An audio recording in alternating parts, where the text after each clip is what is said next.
Hey, today we're going to take a look at the progress of construction on Metro Transit's Southwest extension of the Metro Green Line. I'd recommend you watch last year's video. The disclaimer at the beginning still applies. I like to get out and do my transit tourism, and taking a look at Metro Transit just brings back all of the thoughts I've had over the last 15 years about how this system could be better, some of which have been addressed in Metro Transit's most recent decade forward growth plan. And it answers some of the questions I had from last year's video about how people are going to connect to this system. The Southwest extension has a very cool setup. It had other possible alignments that weren't used. Today we're going to start here near downtown Minneapolis and take it out to Eden Prairie, the reverse of what we did last year. Try to get as close as possible to all these sites, a real perspective on what we're dealing with here in the Twin Cities. Metro Transit's a particular character, and like many North American systems, they are here to provide access to people that don't have vehicles, but the way they go about getting people into that system is not quite as effective as other systems in North America and especially the world abroad. So but it's still a very cool project, and any new infrastructure is cool if it could be done in the right way and on the best terms for the taxpayers paying for it. It would be best, and we'll see how that's being put to use here and talk about some of the implications and developments that have happened over the last year of construction on this line. There's a lot going on. Let's go check it out.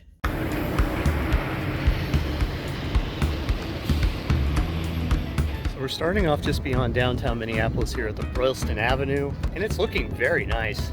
The neighborhood is kind of a, in transition, formerly light industrial, somewhat commercial neighborhood with some interstate access, so kind of not the place that a lot of people lived, and lately it's been a place for a lot of lower income living in various states.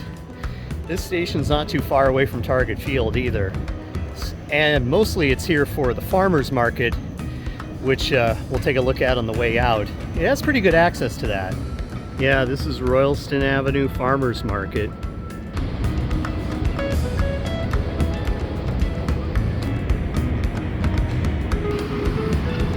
They got a high railer.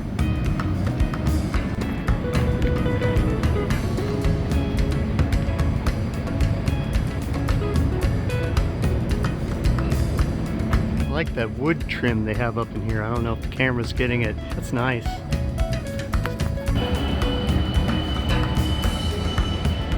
This is a station where if they redevelop as they seem to be wanting to, it could have some potential here, seeing as they have learned from their mistakes in other neighborhoods and from their successes. Minneapolis, it's always kind of a neighborhood by neighborhood, year by year kind of thing, and I still haven't figured out what kind of year this is. See, we burned down the old business and build up the new business. And for having access to both the farmers market and Target Field, it's kind of a cool location. On a map, it just looks kind of like, whatever. I mean, they could build stuff there, but when you get down here, it's really close to Target Field. And the Metro Transit Lost and Found is over there in their offices, so they could route buses around this way. Walking distance to most of downtown, but the question is, what do people really find to be walking distance down here, especially when they've lived all their lives in vehicles?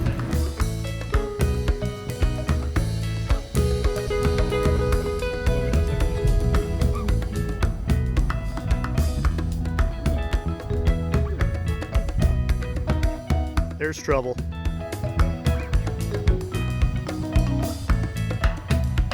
Just a half a mile out from the Royalston station, you get into this transition area between downtown and North Minneapolis and then the Glenwood neighborhoods. A different character of place, much more residential but still pretty high density, and Metro Transit has a fair amount of bus routes around this area. And it's a pretty nice area. They've come around to develop it into something that's okay. It has its problems, but it looks very polished in the places that they have put the money into polishing it, mostly the park system, Minneapolis.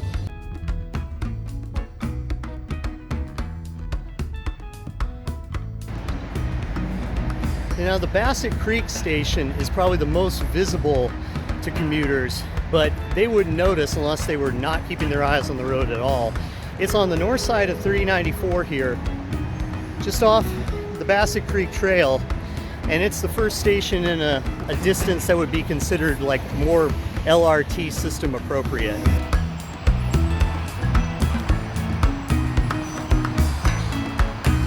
There is construction going on everywhere.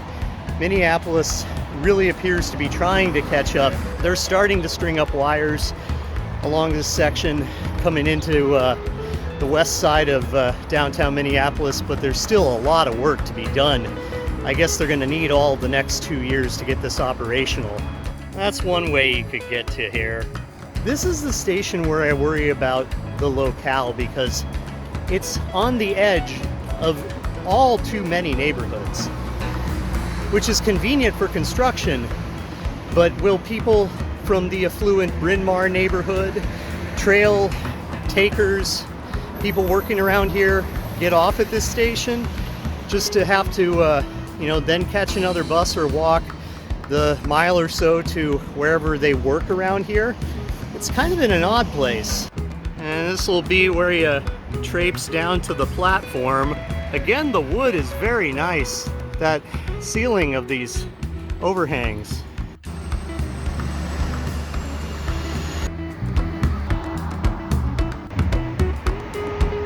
The order of the stations on this line is kind of like a hopscotch in a random order. It's like business center, neighborhood, trail, and some industrial mixed-use spaces in the middle. And I imagine those are the ones they're trying to look to redevelop, but they might be the job centers that initially get people riding this line. Because that is the traffic that I would want to avoid. By whatever form you take a ride somewhere in the Twin Cities, you get used to congestion. And that's the kind of thing I wish we could put our money into engineering around. Not just make it about team bus or train or team bike or team car, but say, hey, we want everybody in all those modes to move better so they're less in conflict with each other. But that takes investment, and people don't like higher taxes.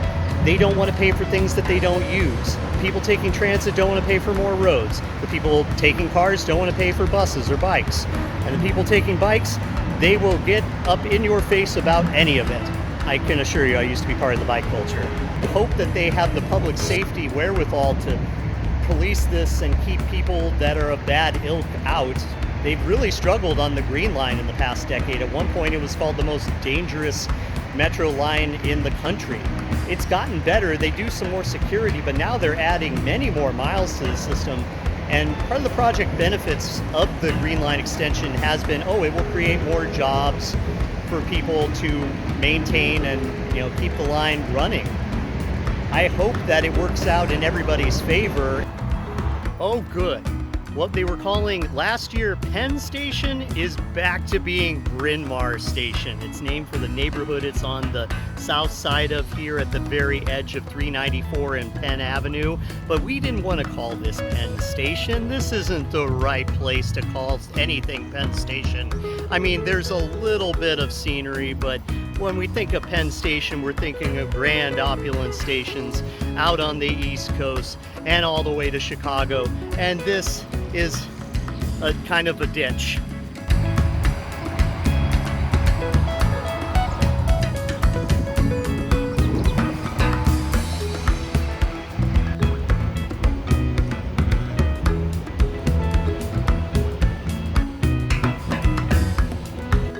Put down the whitewash, you get fresh graffiti.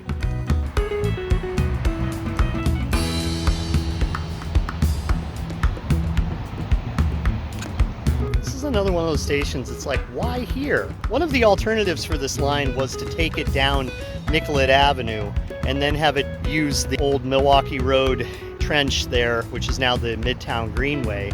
They didn't like that. The business owners of Nicollet Avenue didn't want that. So instead they set it down the Kenilworth corridor, which is an old slow freight line that has a lot of history. There's a little station just on the other side of 394 that you can see from the trail that shows back that this was always kind of a bedroom community area where people needed to get to and from on their way into the city center.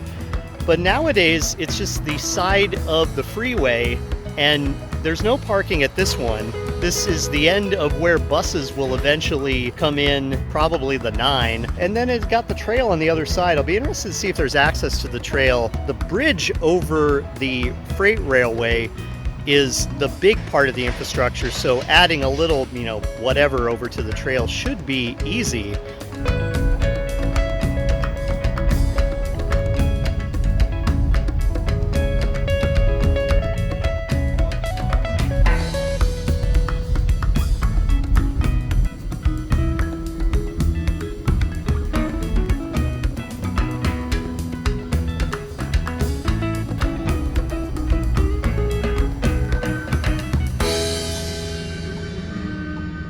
See, to me, avoiding this kind of traffic going into Uptown would be a great reason to take the Green Line in from the southwest suburbs. There are so many lights, there are so many cars and buses. The roads are maxed out. We need another mode.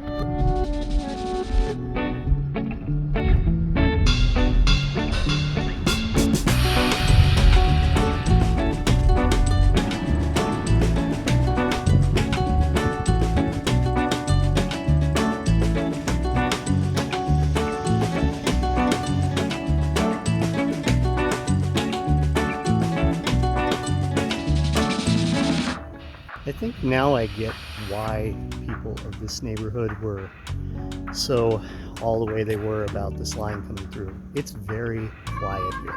It's much quieter than most parts of Minneapolis. You do have the overflying planes, but if it weren't for this line and the construction, it would be a very quiet neighborhood. And clearly people pay a lot of money to live here.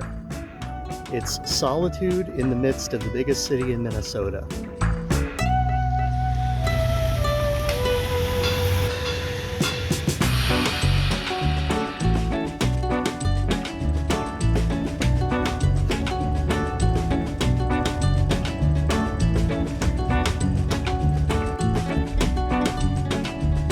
Not even a lot of freight trains come down this line. They engineered this to be a high-end, quiet neighborhood. And though they're now more transit accessible, or at least will be in the next couple of years, they will have all that comes with it, including now with all the construction.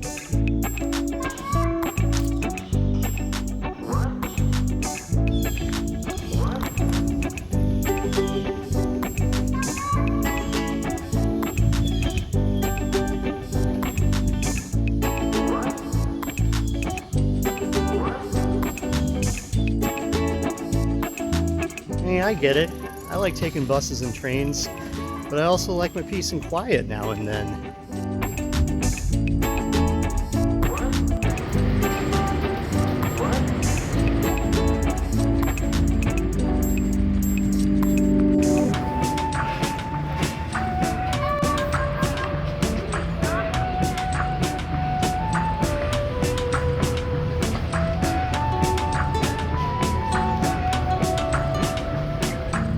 Yeah, this is where the 2 years comes into play.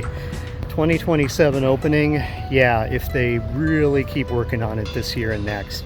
It's going to be the freshest concrete, and the station's just finished by the time they open in 2027 here in the middle of Uptown. Well, off to the side of Uptown, really. Medium high density around here and getting more dense. There's good crosstown transfers if you consider it taking like an hour to get across Midtown through the west part of St. Paul. If you consider that to be efficient, even with BRT, Twin Cities has a lot of very separated neighborhoods. Transit is very inconvenient for most people, so even if you live in the city, you end up utilizing a car most of the time. And it's taken me a good hour just to cover a few stations here in this corner of Minneapolis, and that tells you a lot about traffic patterns and congestion levels that we have even on a Tuesday morning. If public transit made a dent in the commute times of most people on their daily errands, both in the city and in the suburbs, you'd have a lot more people utilizing it all the time. And if the winter wasn't a thing around here too, there's a lot of challenges for Metro Transit. this was transit-oriented development just for buses.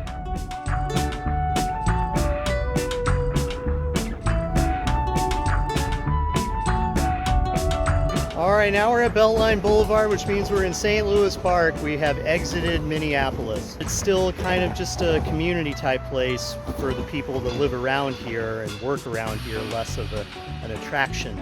But the line could change that because now there's better access more frequently to and from Minneapolis, and that's the bread and butter of this project. It doesn't benefit everybody the metro over, but pretty much everybody in Hennepin County is paying for it with transit improvement taxes.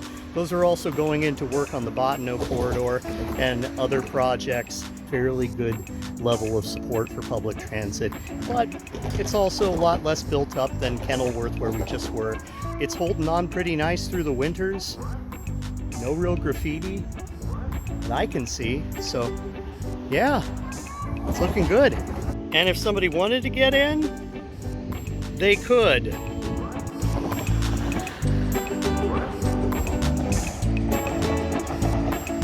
You have single track freight and then your double track LRT.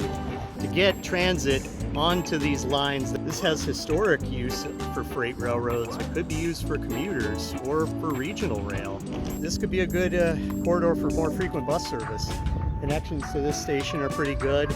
Even if they're just around this line, they just get people to the businesses around here. That's still useful if people are able to get to it from wherever they're coming out in Eden Prairie or from wherever they started, maybe in the cities. It opens up more business to be done out here for folks.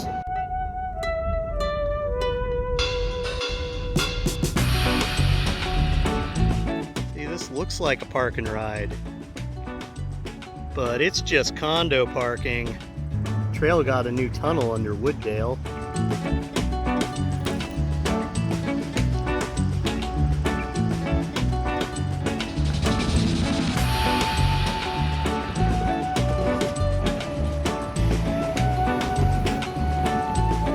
See, out here in St. Louis Park appears to be the limits of where signaling is up and active, because I see a red light on the signal down there.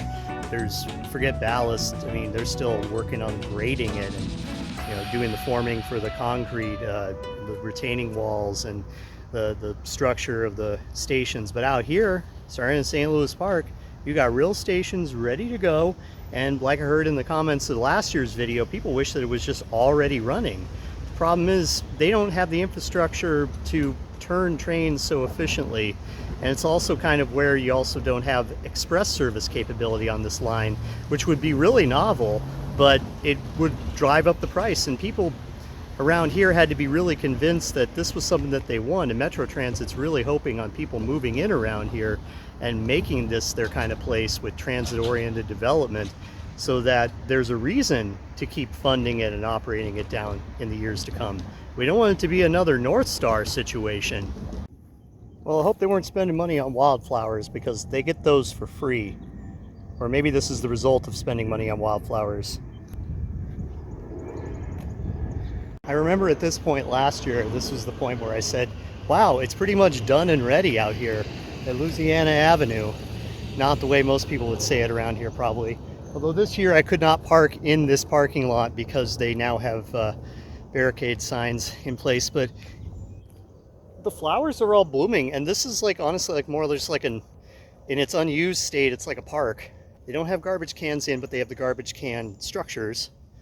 So yeah, it's looking good, it's ready. It doesn't have a whole lot of spaces though.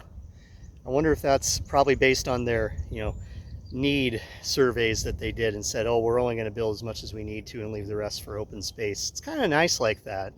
And this is one where you can walk right up onto the line, not all the way into the station, but up toward the station.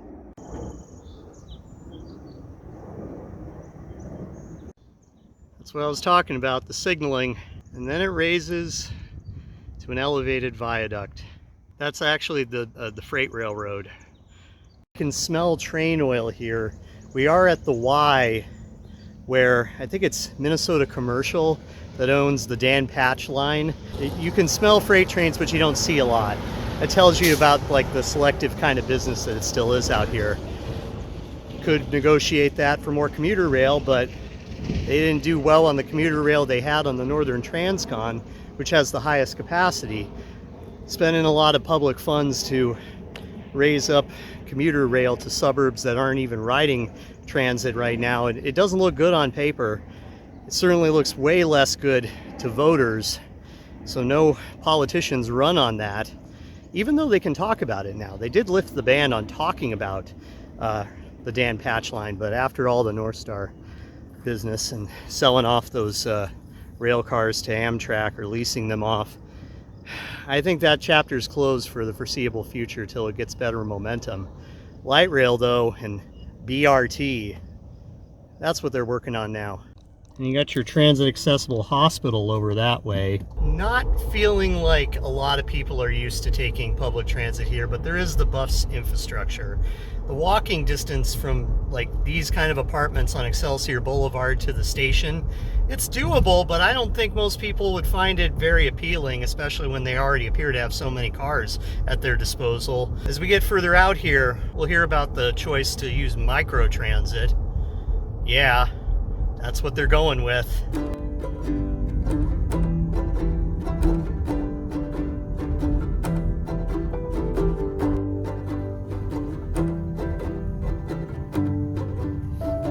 Here at Blake Road Station, it looks a lot like the others. They are doing some survey work, and this is a bus layover point already, so working itself into the system and people getting used to the idea of connecting to it in the future.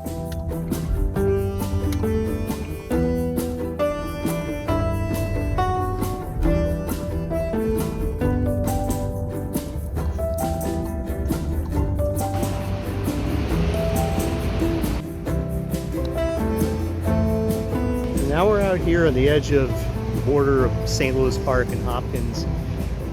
There's the old depot, and the coffee shop inside we'll go do a little business in, so I can actually have some transit tourism on this, where we live expose. But this is where we had the talk last year about the trail access, and it's a built-up popular trail, and there's not a station here on the LRT, but good access between and a reason to get off at either and then come on over this way. Good access to jobs out here. Right at Highway 169 and Highway 7, you can see the freeways. It's the kind of place that you would need better transit access, and you're already working on it, so yeah.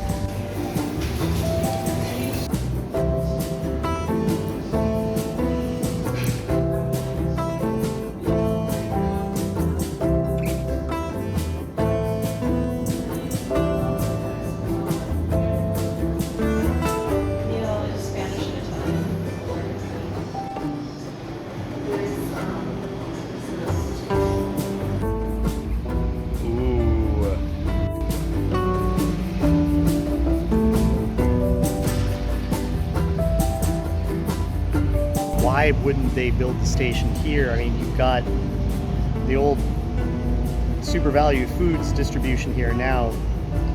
UNFI, however you pronounce that. That is a nice little cafe in there. If you're in the Twin Cities and you're watching this years down the road when the line is open, get off at Blake Road. Make the trail walk down to here. That's a cool coffee shop. Last year I said like Hopkins gives the vibe like a city that's been connected for a while and is using it to their effect. But it's a lot smaller suburb than most in the Twin Cities. And when you look at Metro Transit's plan for the next decade and their expansion of services, they do have some cross-suburb services included, but for the most part it's limited to what they already called the Metro Transit territory. Anything beyond that, that's up to those communities to work with their people to get approval for. And when they're not taking the lead like that, they won't have nearly as many people using the line like this. People would have to drive into town and use it. And people, there's parking here. People could come to this station if they drove in and say, yeah, there's the light rail too. But if you were able to connect them frequently to that system, they'd be able to do that. Hopkins has got it right. St. Louis Park, it falls off a little bit, and then you're into the everything of Uptown, I'll tell you why I'd rather be on a train or a bus or walking the trail here is because backing out of that parking spot into this one right at the end of the freeway on-ramp, it's real. Really nervous. Yep.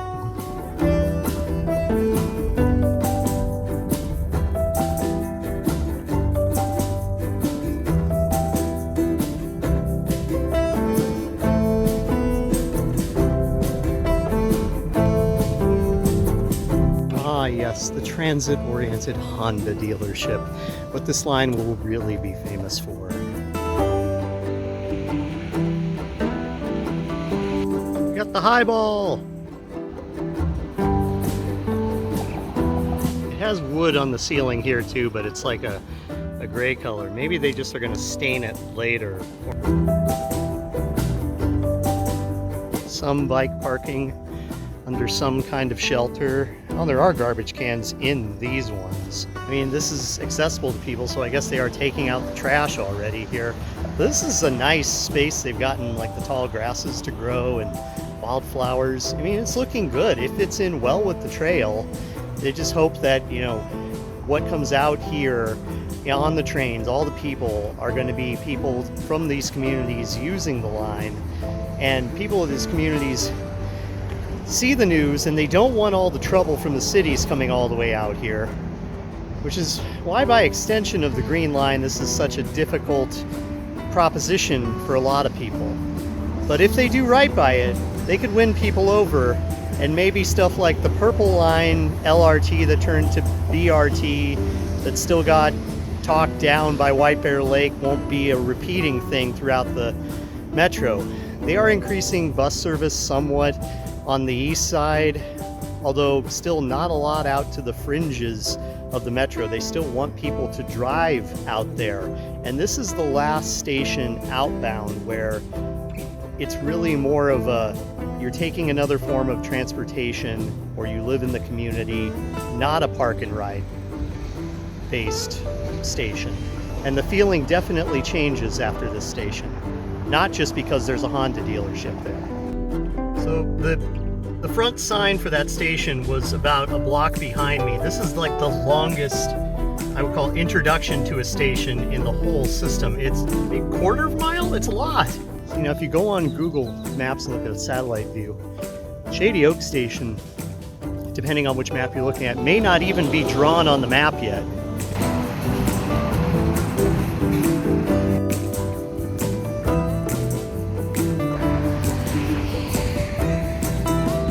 I don't know if the name Shady Oak really holds up at this point, because it's pretty wide open and the sun just pours down on you. But it's got a lot of potential. It also has the first park and ride lot. So now we're at the western end of Hopkins at the border with Minnetonka. There's some industry still around here and working, so you'd have job access for those folks.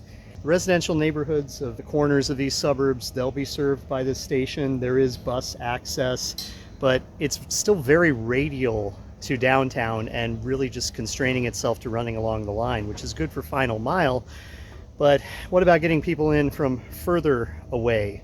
You know, they thought that maybe a couple of miles, up to 5-7 miles into these big sprawling suburbs should be accessible for an LRT system, that it shouldn't have to be take your car. Well, Metro Transit listened, and in its plan for the next decade, they're going to expand microtransit out here instead of regular route buses. I mean, there will be some regular route buses, but they really are relying on people taking microtransit to stations in Minnetonka and down in Eden Prairie. I mean, Southwest Transit is in Eden Prairie, so Minnetonka's introduction to mass transit, as this could be, is microtransit. They missed a step in the middle there of cost effectiveness and simplicity of drawing people in, not by having to get in your car and then ask, do you want to stop here, pay a fare, and then go the rest of the way? Probably only if where you're driving to has a really high parking cost. I mean, I paid to park up at Royalston on the street, and if you get further into downtown, you pay a lot more to park in a garage somewhere where you feel safe leaving your car. Out here, it's very peaceful. You can park your car out here, but you know, you already paid for gas. Now, you could call up microtransit, have them drop you off here. Yeah, if they have enough shuttles, as we've seen, that was a problem for me in Plymouth lately. I hope they have enough people hired on and enough contracted service with Transdev for that. To rely on it in your planning to grow the service out here in the suburbs, kind of dicey.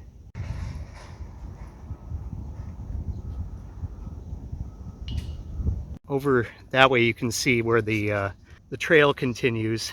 Good trails out in the West Metro. They even have a sign for the station up on the trail.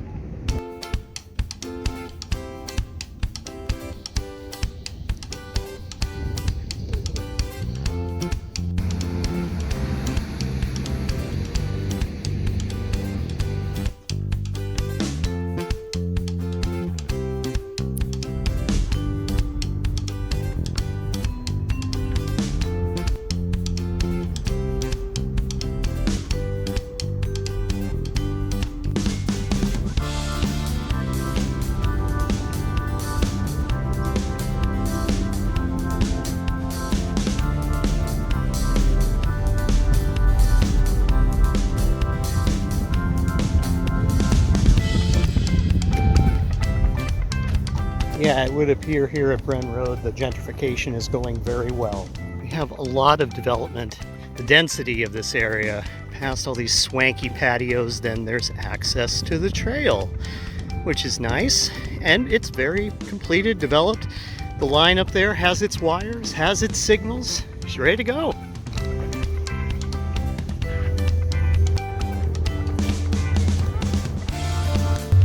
Traffic patterns like we saw on the way in, this definitely feels like a little enclave here within the suburb of Minnetonka. Ah, that's right. It's not Bren Road Station, it's marked Opus. And you know, they fixed Penn Station by turning it Bryn Mawr. They really need to simplify the naming on this one. Call it Bren Road, call it where it is. Minor oversight, right? No, this is the enclave of Opus, I guess.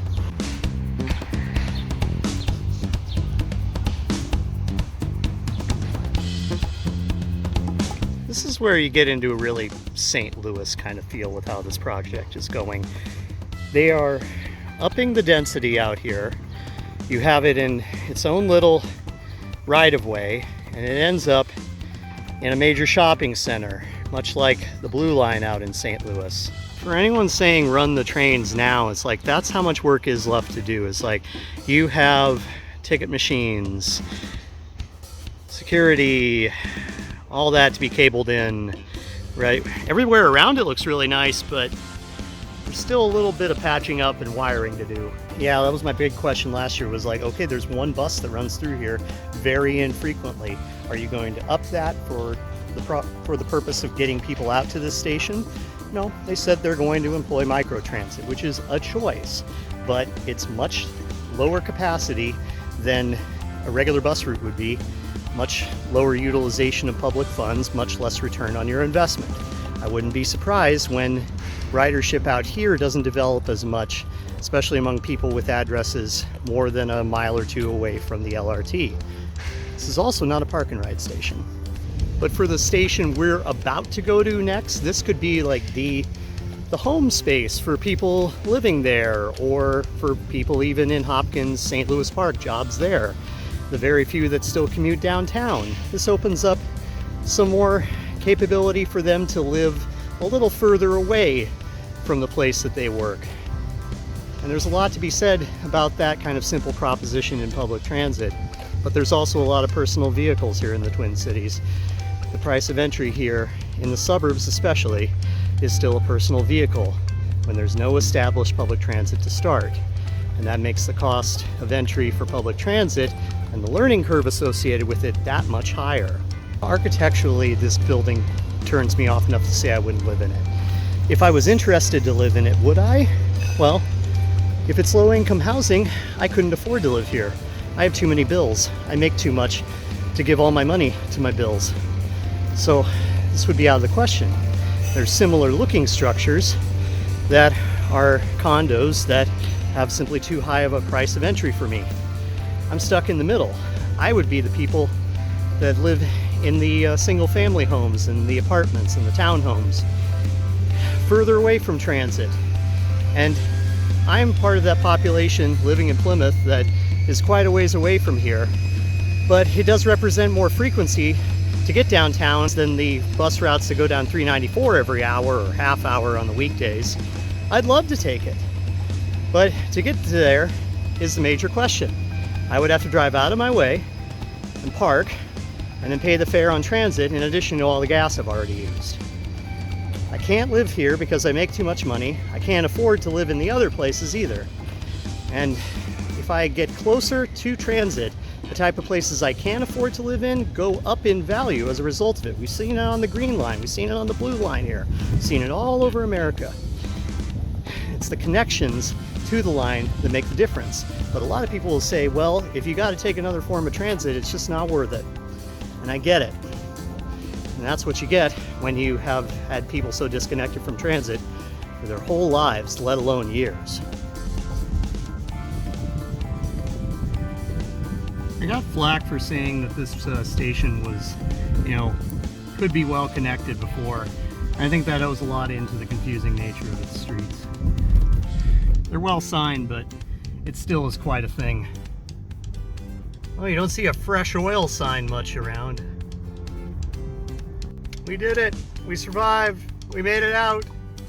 See, there's the namesake for the station all the way out here on Shady Oak Road.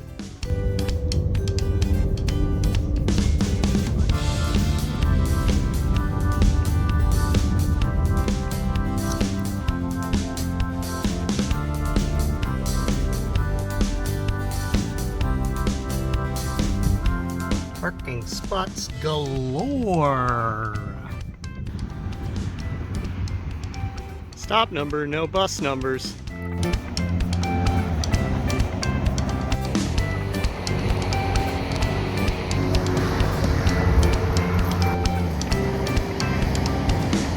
This is the station for when you're coming in from one of these second outer ring suburbs and you don't want to go all the way downtown, but you've taken a highway this far, you can park here. But there's not like a massive amount of parking, so it seems like it would fill up pretty quickly for big events. Now, as a commuter type thing, maybe, especially if Southwest Transit added some routes here too. They have a route that goes from Southwest Station, which we'll be ending up at, to MSP Airport, and it runs all days of the week.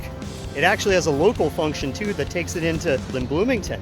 Now that's progress if you ask me. Cross-suburb routes that run along established corridors where people are already driving their cars. That gets noticed. If it beats traffic and the price is right, people will take that. Line goes around this kind of wooded area. Optum is the big employer around here, but it's a haul over to their offices. Seems like the kind of place that if you were working there, you probably get paid enough to have an electric vehicle, and then, you're almost at the end of public transit here. You'd only be utilizing this station to get into town some of the time. It's also pretty close in proximity to Opus.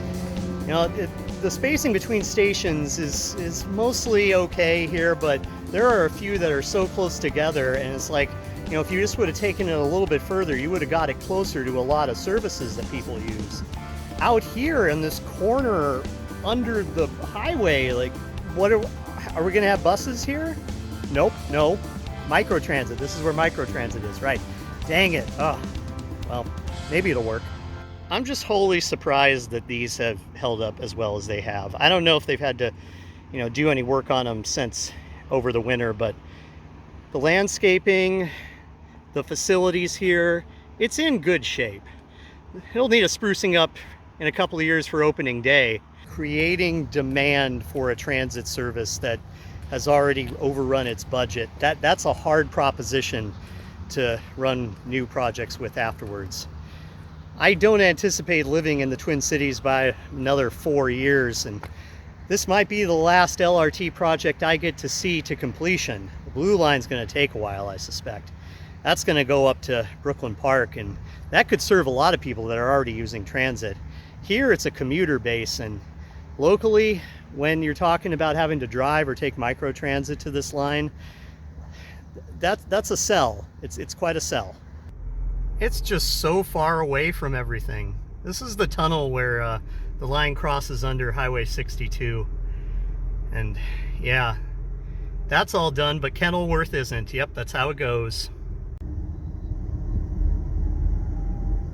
They must have been really opposed to running the train on this section of street, which would have given it a lot more visibility and access to all of these places that probably didn't want the construction of the line. I mean, they got it out of the way, but they got the train so far away from all of this that would anyone on the train utilize it to come out here and do business? Questionable. It's just a lot faster for someone to just drive to anywhere in the suburbs versus take microtransit to a place to catch the train and then go on your way. Like, you're talking at least double the time. That's the same problem we have now. This isn't improving that problem in the Twin Cities. And regular route buses would help with that, but people in the suburbs don't want buses around as much.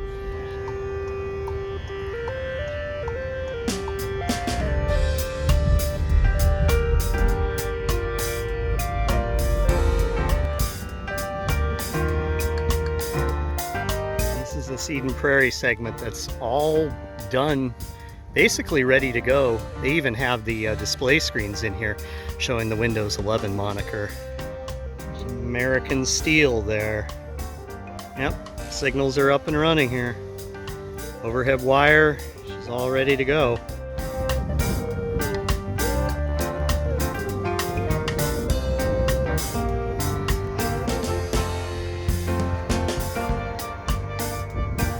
There's some parking around here, but this is like a, letting people off to go to their jobs kind of point.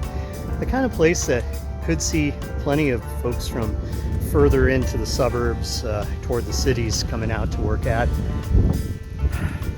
but also a lot of redevelopment opportunities too. They don't appear to be in as much of a rush out here in Eden Prairie to rezone like they are doing in Minnetonka back there at Opus, but the capability to do it is there, however they want to use it. But we're getting closer to the end of the line now, so I think the focus is more into Southwest Station and Prairie Center and all of that already built up, higher density area. I mean, they let kids ride their bikes around the station. Must be a friendly kind of place, right? That minivan has been to Walmart and gotten boxes, good Lord. 2 stories high of boxes on that minivan. This is a lot more fun when you start in the city and come out to the suburbs. It's just, it gets easier to get around, which is only because I'm in a personal vehicle. If I was trying to do this by transit, it would be sundown by now. I mean, that's the only time buses really run out this direction. That van was headed to those condos up there. Technically transit accessible, but what's walking distance? Not very much for a section of the Twin Cities that's used to having to get around everywhere by car. That's why you have parking rides and microtransit, right?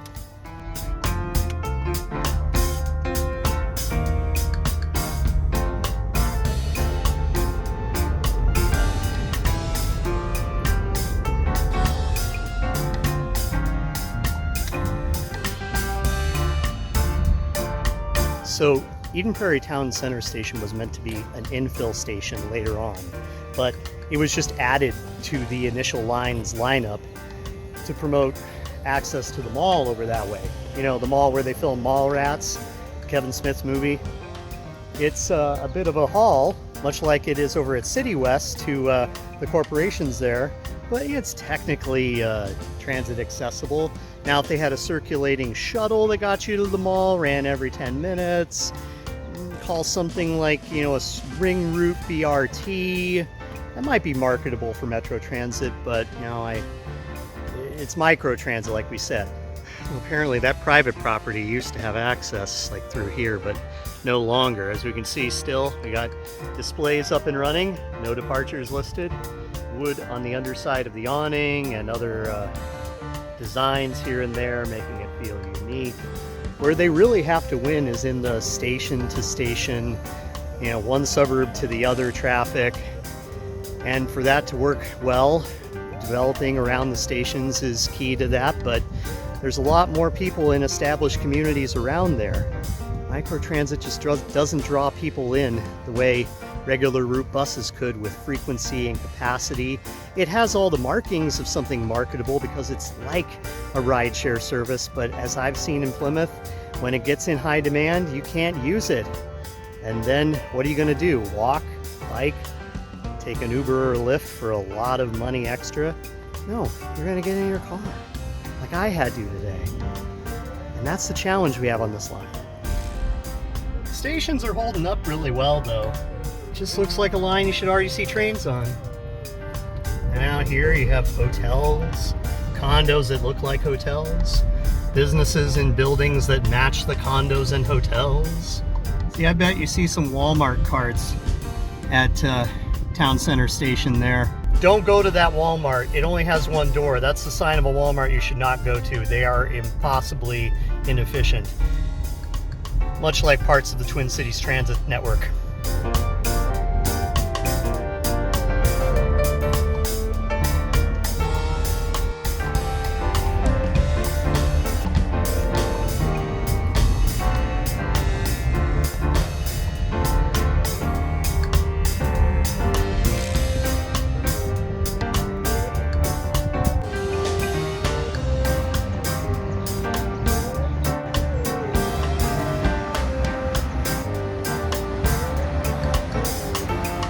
Now, if you're taking the airport bus, they have you park up here, and I think it's like $5 a day.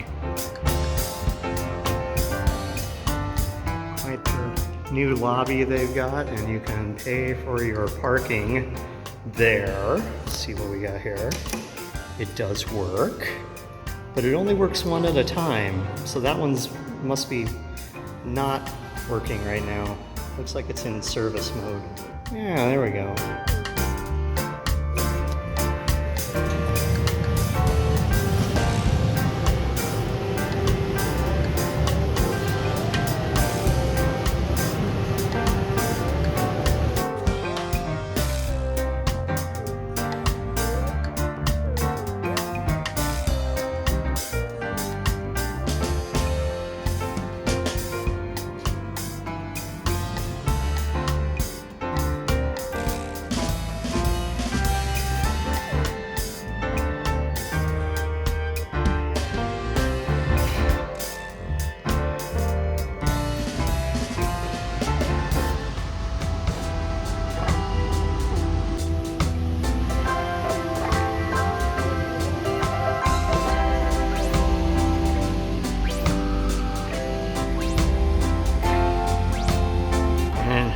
The Traveling Wilbury song.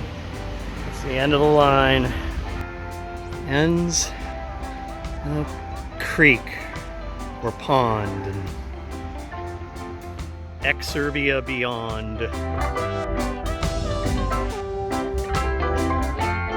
So that's a beginning to end of the Southwest extension of the Metro Green Line Light Rail. Again, a lot of possibilities. A lot is coming together, but compared to last year, down here in Eden Prairie, it's all ready to go. Hopkins looking pretty good too. St. Louis Park all right. And then Kenilworth.